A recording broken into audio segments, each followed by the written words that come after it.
Trump-appointed judge blocks Tennessee's anti-drag law. A federal judge in Tennessee has blocked the state's anti-drag law from going into effect for now. The law, which restricts drag performances, was signed into law last month by Republican Governor Bill Lee. It passed along with a bill banning gender-affirming care for youth. Those found in violation of the law, which outlaws adult cabaret entertainment with male or female impersonators, could face felony charges on repeat offenses. It bans drag performances from public property or venues that, quote, could be viewed by a person who is not an adult, end quote. Memphis-based nonprofit Friends of George's, a theater company that produces original drag-centric performances, has sued the state over the law. I just have a huge question on this when they're defining what public space is and you consider how virtual the world is now. What about RuPaul's Drag Race being on somebody's TV or being broadcast in a public space? What about the performers from last night or 2 nights ago, the Country Music Awards, where you had 4 of the queens go up there, which I thought was a really beautiful thing.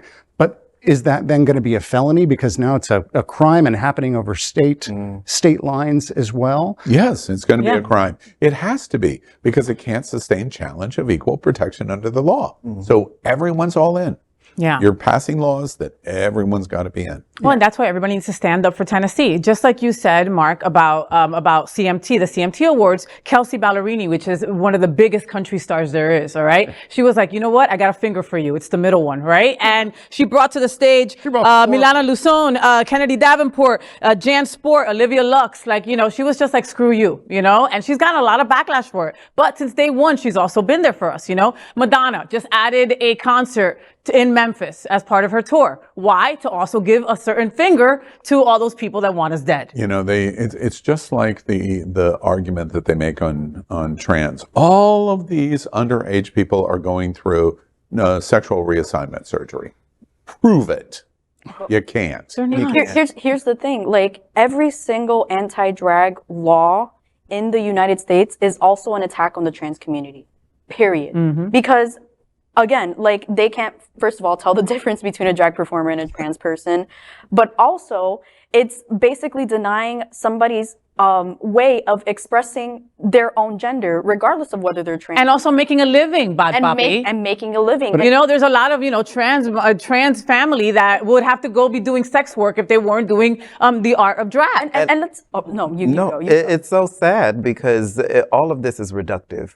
They reduce us into these labels or these, or pit us into these perspectives that they have of drag and trans. And they're all crap. Like, drag is an art. Like, speaking of the most famous movie, Black and White, where Ronald Reagan and the army is all in drag. Active army members are in drag.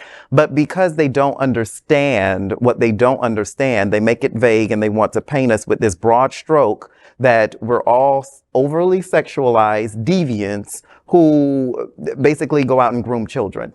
And I just want to say that cisgender straight people also do drag. Every single time you see a nativity performance and somebody dressed up as Jesus, or Dolly that Dolly Parton, there is so many cis straight people that I see that do drag. Are you going to arrest them too? Well, I mean, there's a famous quote, we're all born naked and the rest is drag. I wonder who said that. And I think it's much easier for them to go after just drag kings and queens because that's easier to prove. You get one picture and that person is in trouble. Trans is... But remind ourselves now, equal protection of the law. Yeah. The issue that is at play here is a biological male in costume as drag. How does that rise to a standard of pornography, which is what they're trying to do, that it is a sexually explicit moment? They have no chance in the world of doing that. None. It's just like reassignment surgery allegation. You have no chance to do that. If they could suggest that biological male in drag, dressed as a woman with a breastplate, for example, but covered in dress, is a sexual experience, then I wonder, in Tennessee and in Texas and in Florida, are we going to be banning Hooters? They should.